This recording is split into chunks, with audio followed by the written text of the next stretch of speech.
Even though I just bought another bookshelf, I've used up all the space on it, so let's put together another one and organize all my books again. I didn't really organize them super well on the 2 bookshelves that I have already, so I definitely want to reorganize everything, most likely by genre, and then last name alphabetically within each genre. I definitely want to put my Stephen King books on better display, so that's kind of the goals. I don't think you can see that. That's the goal of my task today. So join me and see what's up. I'll show y'all what I'm building. It's just the 5-shelf Target bookcase in black. I've built this before, but my last one broke when I moved. So I don't know really why I chose to get this exact same one, but I'm gonna be in this house for a while, so not really worried about that. I would love to have some custom built-in shelves, but I'm not quite to that level yet, so you work with what you can. So while I'm starting on this bookcase, I kind of want to talk to y'all about what I'm reading right now. Last week I finished It by Stephen King, and it was really good. It was amazing, don't get me wrong. It's not my favorite Stephen King book. I know it's a lot of people's favorites, but I will forever and ever be a Stand girly. I love The Stand! The Stand is, I generally think, one of the best books ever. But that's more for another note. So after I finished It, I started reading The Hunting Wives by May Cobb. I watched a show on Netflix when it came out. That show was crazy, right? And so I kind of expected the same thing from the book, like the same tension, the same stakes. I'm getting none of that. None of that. And I know it's like, okay, well, you shouldn't compare books and TV, or like TV adaptations of a book. Yeah, I know that, but I think this is going to be one of the few rare cases where I'm like, so the TV show was actually so much better than the book. Right now, I'm about halfway, if anything, a little under halfway. It's not that good, like truly. So I guess I should talk about some of the main differences between the book and the show. The show, the main Hunting Wives, there's 2 like kind of side characters in it, and I forgot their names, but I think that's what Tina is supposed to be in the book, because Tina is like kind of a side character in the Hunting Wives. It's originally 4 of them. There's Margot, Jill, Cassie, and Tina. But in the show, Tina is split into 2 people. I don't know why they did that. They ended up making her a very redundant character in the show anyways. So it's like, okay, you did that for what reason? You know what I mean? But whatever. I actually like Tina in the book because she is the only one of the Hunting Wives who doesn't cheat on her husband every Friday night. Thank God for small miracles, right? But every Friday night, they go shoot some ski at Margot's lake house, and then they go clubbing, right? And all of them are like very much cheating on their husbands, except Tina. And so Sophie gets invited to these. She's starting to go out with them and stuff. And Sophie has a humongous crush on Margot, which I am kind of just wanting Sophie to like snap or something, because she's like obsessed with Margot, like to a very concerning degree, right? But whatever, she like Facebook stalks her. She went to her house before she even knew Margot. She like knows everything about Margot just based off of social media and stalking her, which typically isn't the best way to start a friendship, or so I've heard. I don't know, but whatever. So Sophie, she's also talking a lot about how like, oh, you know, my past is making me want to upend my now safe roots in this new town. I want to be destructive in my life again. But then it's the push and pull between being destructive and being with Margot and cheating on her husband, which Sophie does do, cheating on her husband and just making things so much more complicated and dumb than they need to be, right? Because she has a wonderful husband who has no personality, by the way. He's just like cardboard cutout of a ideal, understanding husband. And she's like a toddler. But they moved to Texas from Chicago to live a quieter, simpler life.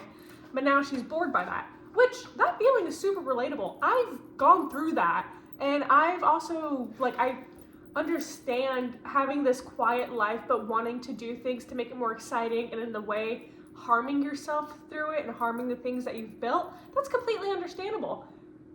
But what Sophie is doing is just completely ruining her life for no reason. These, like, women, they're not even real friends. They all treat each other terribly. Callie is in love with Margot for some reason. Tina is, like, just there. I guess a voice of reason. She's the only sane one in the group. And then Jill is, like, spanking her husband or something. Good for her, I guess, but that's just not...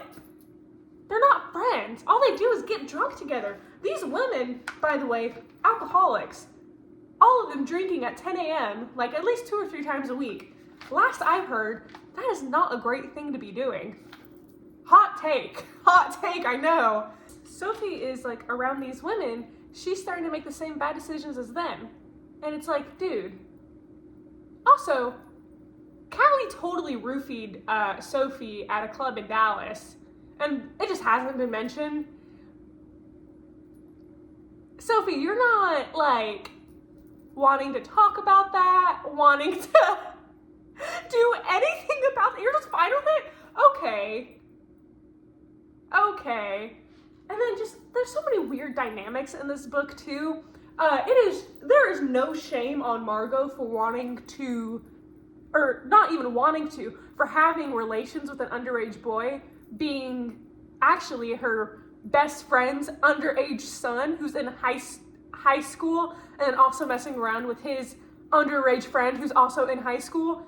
There's just no sense of, hey, maybe this is a bad thing in the book. Like, not from Sophie's perspective. Sophie's a terrible person. Not from Margot's perspective. The only one who's even, like, kind of said something about it is Jill. And that's when Margot was hitting on other underage boys, not her own son. Because it's Jill's son that Margot is messing around with. And I just find that so... It makes me question May Cobb a little bit. I'm almost halfway through the book, and it's just completely normal, completely fine. And, nothing has really happened either. Most of the words on, like, most of the pages are honestly half made up of just Sophie describing a latte she's making for herself in her blog post, or describing the alcohol that they're currently drinking at the moment and the alcohol they're going to drink in the next few moments. This is just a really big nothing burger, and I'm not really enjoying it, but it's a very, like, it's easy to get through. It's very, very easy to read. You don't need to pay that much attention. And my Goodreads goal for this year is struggling, so I guess I'll finish it. It's not that good. But it's entertaining, to say the least. Just nothing's happening. Like, nothing's happening. There's no stakes. There's no... I mean, maybe in the second half of the book, it'll become more intense, because maybe May Cobb is just using the first half of the book to build the world and kind of set the scene for what eventually happens later. Because I know that, I think Brad, Jill's son's girlfriend, Anna, gets murdered. So that's probably going to be introduced later, and then things will start picking up. But the first half of this book is just big fat nothing burger. Yeah. So the other book I'm reading right now is It Can't Happen Here by Sinclair Lewis. This has been on my TBR for 2-ish years, 2, maybe 3 years. I'm really trying to get more into classic literature, and especially things written during the World War II era. This book is essentially, what if fascism rose in America during the 1930s like it did in Europe with Hitler? This is, I think, something really interesting to be reading right now, considering what's going on in the world, you know what I mean? I'm really excited. I'm still in the introductory pages. I haven't quite gotten to the actual book yet. I'm gonna spend some time tonight and really try to get through it a little bit more, because I do think this will be a really great read. I want to get more into Sinclair Lewis, just in general, because his previous work is described as kind of satirical fiction of the upper class during the 30s and 20s and all that. And well, obviously he was writing that pre-Great Depression. Just kind of not necessarily making fun of the upper class, but a commentary on them. And I think that'd be really interesting to read. It also makes me want to reread Great Gatsby, so.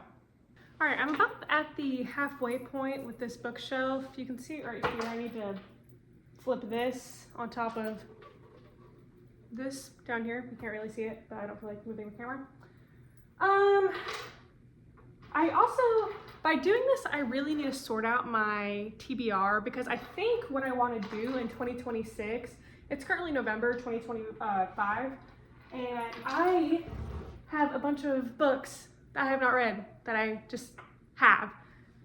And I really want to shorten that down. I've been kind of working on it, and it's been going down. But guess who went to Barnes & Noble yesterday and got a bunch of books, and also from Half Price Books? Guess who did that? Cannot be me. I don't know who did that, but it wasn't me. It was me. But I'm like, okay, let's make this a bit of a challenge.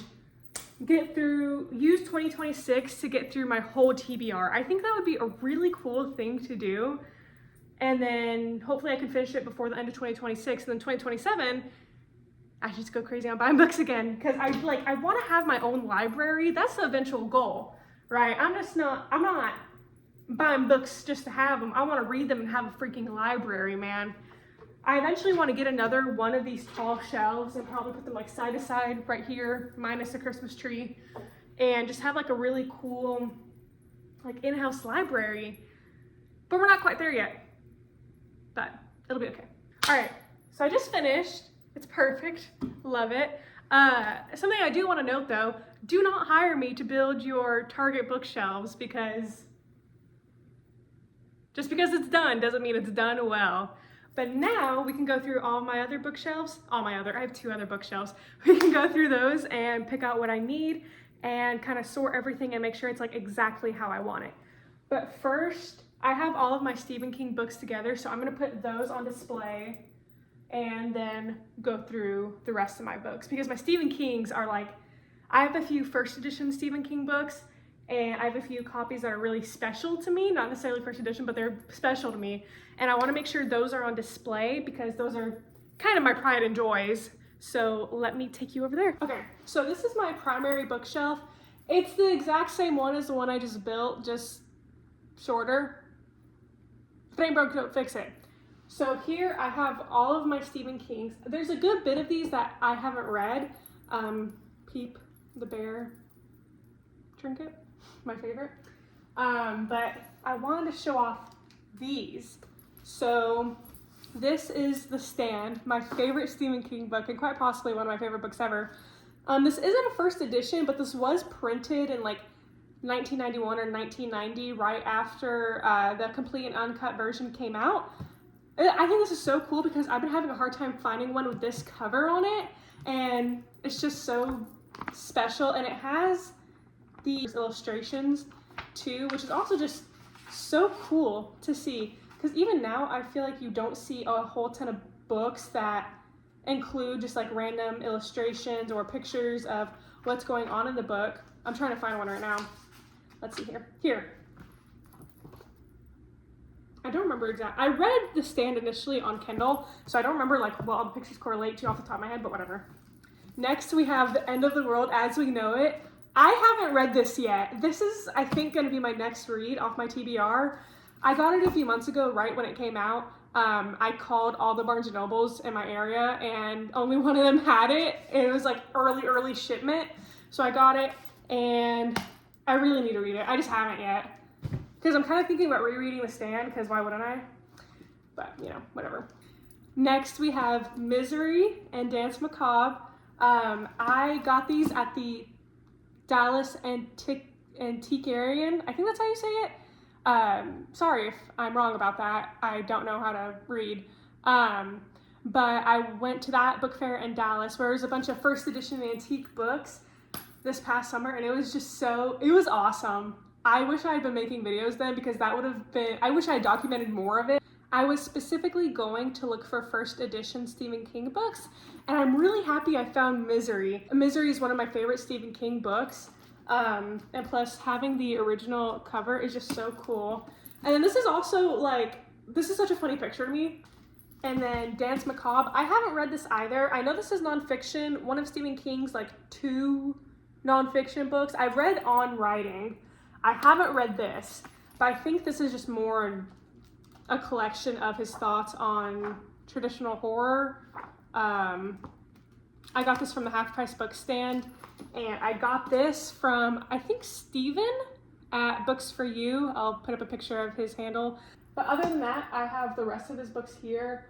The only ones I haven't read off this are The Gunslinger, Firestarter, Doohickey, Dolores Claiborne, Shawshank Redemption.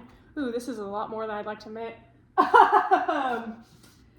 Desperation and Gerald's Game, 11/22 and 11/22/63. Those are the ones I haven't read. So before I want to get more Stephen King books, I want to read all of these. I think my next Stephen King read, it'll probably be The Shawshank Redemption because I got it in the novella version and it's just super quick, super easy read.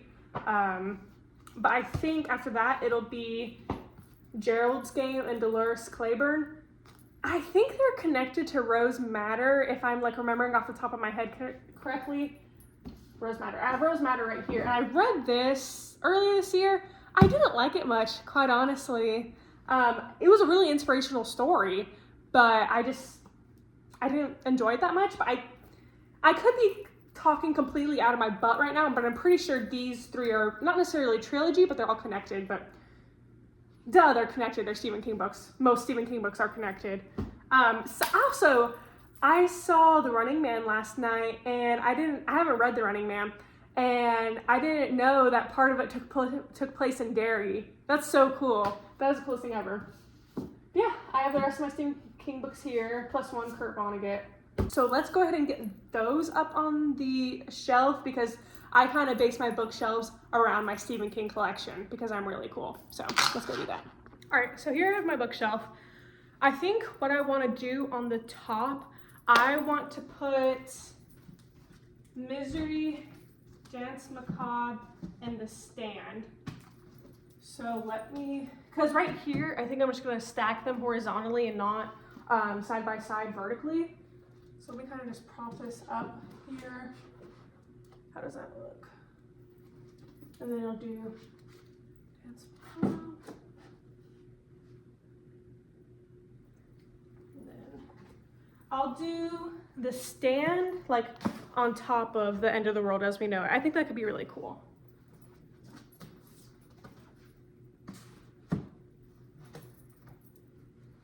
Let's see here. I have to be careful with that. Right. You can't really see it, but that looks awesome. I really like that. All right, so now I have all of my books here. You can see all the ones here, but there's even more to my right. So now I'm gonna organize all of these and then I'll be able to put them on the shelf.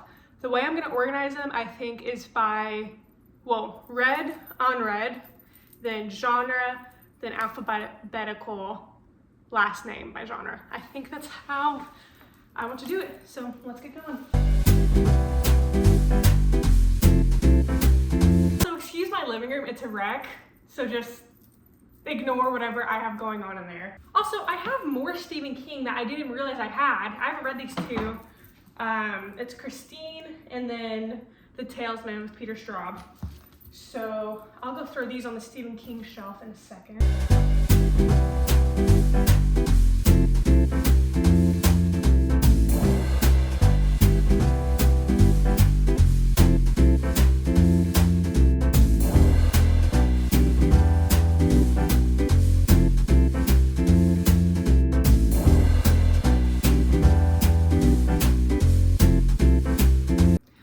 So now we have my unread and then my read. My read is more stacks than my unread, so thank God for small miracles. I'm really not proud of how much I have that I haven't read, not including my stuff on my Stephen King shelf because I like to keep all my Stephen Kings together. for some reason. But something y'all can't see is my comic books, which I don't have a whole ton of. I just have Scott Pilgrim vs. the World, Umbrella Academy, and Watchmen. And then Arctic Drift by Clive Cussler. I haven't read this, but my dad gave it to me, so it's like a untouchable book, you know what I mean? And then my Harry Potters right here. I've read Harry Potter like 3 times over. Very special series to me. But now that we have everything organized between unread and read, I think I'm gonna take my unread and do it by genre, alphabetical, and then place them all on this bookshelf.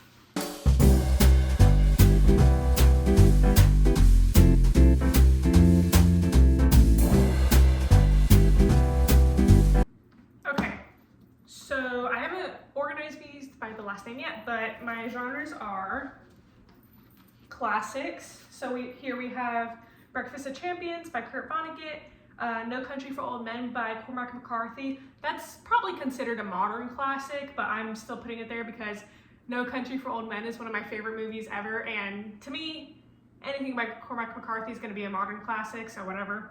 The Metamorphosis by Kafka, Zorba the Greek by Nikos Kazantzakis, Invisible Man by Ralph Ellison, Focus by Arthur Miller, Jane Eyre by Charlotte Bronte, and then Catch-22 by Joseph Heller. Next, we just have regular fiction, which this is a pretty broad category, but whatever, who cares? We have Good Material by Dolly Alderton, Saturday Night at the Lakeside Supper Club by J. Ryan Straddle, The 5-Star Weekend by Ellen Hildenbrand. I have wanted to read Ellen Hildenbrand for a while because I've heard some of her books are pretty good. I've just never picked up one, and a lot of these I get at sale at my local bookshop, so I'm like, might as well, you know what I mean? The War of the Roses by Warren Alder. I saw The Roses when it came out in theaters this year, and it was such a funny movie, like probably one of the top movies of 2025. It was awesome. It was really good. Northwoods by Daniel Mason, Boone's Lick by Larry McMurtry, The Librarianist by Patrick DeWitt, The Homewreckers by Mary Kay Andrews, and then Swift and Saddled by Lila Sage. I read Done and Dusted, and it was a really good romance book. I'm usually not into romance, but I saw it, and I've been thinking about getting it for a while, so I picked it up. I really liked it, and then I do plan on getting the rest of the books in the series. So yeah. Next up, we have horror/thriller, and the only 2 I really have in that category are Red Dragon by Thomas Harris, the prequel to The Silence of the Lambs, and then The Woman in Cabin 10 by Ruth Ware. I have found I really like Ruth Ware's writing. I read The It Girl and another one of her books this year. I can't remember off the top of my head now, but they were really good. And I had read In a Dark, Dark Wood when it first came out, but I was a lot younger then, so I liked it a lot, and I didn't keep it for some reason, but I'm glad I'm getting back into her. Next up, we have sci-fi/fantasy. I don't read a whole ton of sci-fi or fantasy. I'm trying to kind of broaden my taste a little bit, especially when it comes to like classics, but I want to get into Dune and Game of Thrones. So I have a Game of Thrones by George R.R. Martin, and then Dune by Frank Herbert. First books of each series. I was able to get through a little bit of Dune, but I just stopped it for whatever reason, and then I haven't read any of a Game of Thrones. But I am excited to get more into these. And then I have the Andromeda Strain by Michael Crichton. I don't know what made me pick up this book. I think I just had it from like a library and accidentally got it when I moved. But Michael Crichton is a really good writer. He wrote Jurassic Park, and I haven't read any of his work, but it's definitely worth picking up just to try, you know what I mean? Next we have plays, which the first one here is Night Mother by Marcia Norman. It's a Pulitzer Prize winner, and I had never heard of this before, but again, at my local bookstore, they had like a sale going on, and this was part of it. So I decided to pick it up because it's always so much fun to read plays, in my opinion, and read dramas. And has to be somewhat decent if I want a Pulitzer Prize. I really don't know much about Marcia Norman or the story of this. So I guess we'll find out soon. I do want to read this soon. Next, we have the classics. Romeo and Juliet and then Othello by Shakespeare. I have read these before. I have, but they were all the way when I was in high school, and I wanted to reread them just by themselves. I remember not liking Romeo and Juliet at all. I think I was more annoyed though because it was either between reading this or The Lord of the Flies in my freshman English class, and I'm gonna pick Lord of the Flies over Romeo and Juliet. I love Shakespeare, but I'm, again, not a huge romance person. But even so, could you really say this is a romance? Could you? It's definitely more of a tragedy, but you know, up for debate. And Othello I read, I believe when I was a sophomore in high school, and I loved it. That's why I want to reread this. I've been reading some Shakespeare out of school. I read The Taming of the Shrew last summer, and I really liked that because my favorite movie at the time was 10 Things I Hate About You, and as it's known, 10 Things I Hate About You is based off of The Taming of the Shrew. So there you go.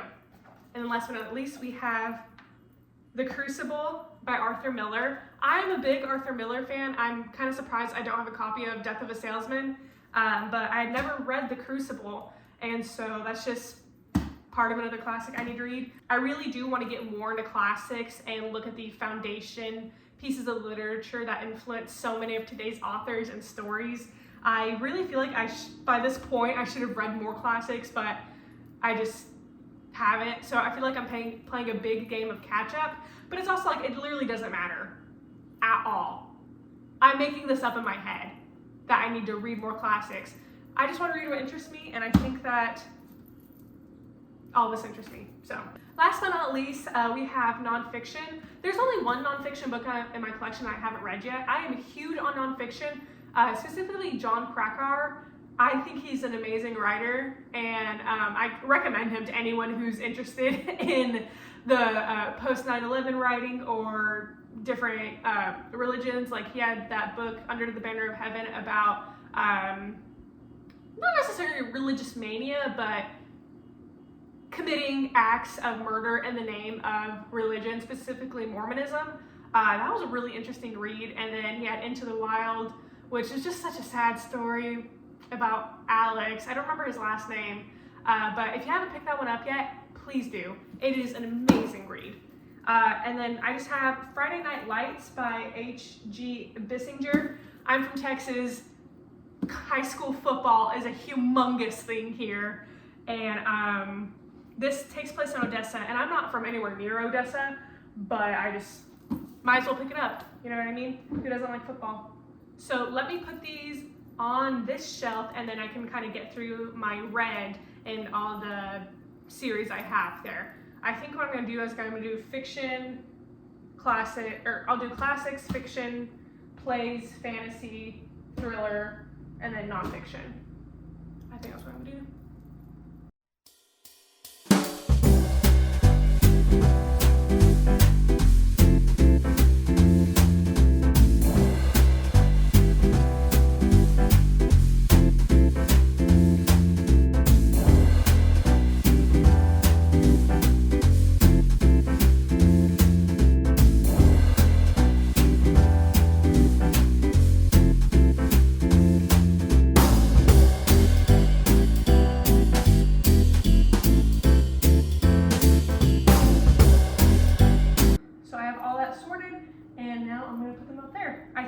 My biggest pile is all my nonfiction, so I'm going to go ahead and sort all that out, and then I'll probably do fiction, classics, romance, and then whatever other random piles I have.